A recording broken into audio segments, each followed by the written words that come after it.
If you like imagining shapes like this ball, but in 4 or more dimensions, you should be a mathematician. French mathematician Henri Poincaré asked the question 100 years ago, what's the simplest possible shape in any number of dimensions? Well, get ready to wrap your head around this next story from Paul Willis.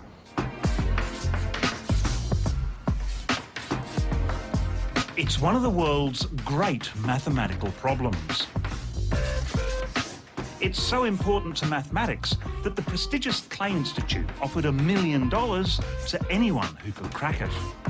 And finally, a reclusive Russian mathematician has done just that. It's a big deal for mathematics. The Poincaré conjecture in its solution is the pinnacle. It's like getting to the summit of Everest. Posed in 1904 by French mathematician Henri Poincaré, the Poincaré conjecture asks if the sphere is the simplest shape in 3 dimensions. And a warning, this is pure mathematics. It's complex stuff. So if you come away from this story understanding anything about it, you'll be doing better than me.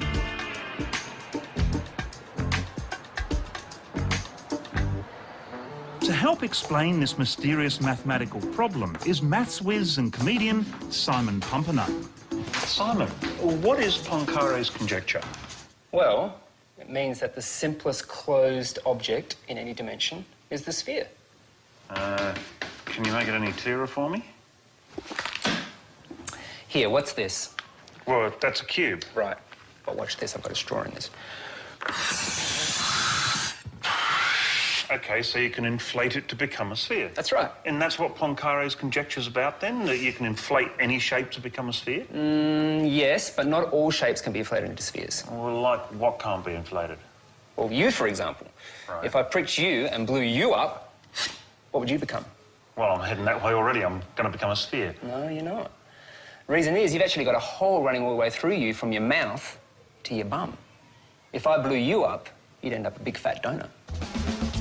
And there's a very simple test mathematicians like Poincaré use to see if I'm a donut or a sphere. Here's a basketball. Right. Or a normal sphere. OK. And here's a loop. Yep. And what Poincaré did is that he put the loop around the ball and found any which way he did it, he could always shrink it down to a point. Yeah, sure, but that's going to occur for any shape, isn't it? No, eh? Well, what other shapes are? Yummy. Put a loop around this guy here, and if I shrink that down to a point, it gets stuck. OK, so there's a difference between the two. That's right. Poincaré said that the surface of the sphere is simply connected, whereas the donut is not. So this is Poincaré's conjecture? Yeah. Poincaré knew that simple connectivity, that idea, was enough to define the sphere, but wondered whether it was going to be enough to define spheres of high dimensions. Finally, mathematicians have solved the problem and now know that the sphere is, in fact, the simplest shape in 3 dimensions. It seems simple, but it's taken more than 100 years to prove. But why would anybody care? You're on 702 ABC Sydney with me, Adam Spencer. It's about 7:10 and coming up... Here's a man who should be able to answer that question. Mathematician and radio announcer Adam Spencer. A conjecture that for 100 years has been beyond the grasp of some of the greatest mathematicians in the world has now been solved. It redefines what the human mind is capable of, and I think that's really important. Amazingly, the solution may actually help scientists understand the shape of the universe. There's not yet an everyday application for the Poincaré conjecture, but that doesn't discount it as a major mathematical breakthrough. Mathematicians are always doing what in other fields is called blue skies research, and sometimes it is just for the sake of the glory of the quest, but a lot of the time it has applications that we may well not even be able to picture now, 10, 20, 500 years from now. And what about the genius who solved the problem? As it turns out, Russian mathematician Grigorий Perельман is as mysterious as the conjecture itself.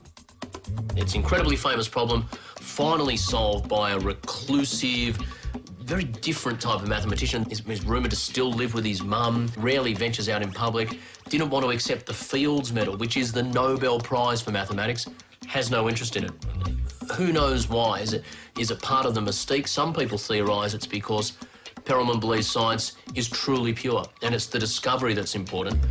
It's also rumoured that Perelman won't attempt to collect the $1 million prize on offer for solving the problem. Now, I think I actually understand the mysterious and wonderful Poincaré conjecture. But turning down $1 million, that I'll never understand.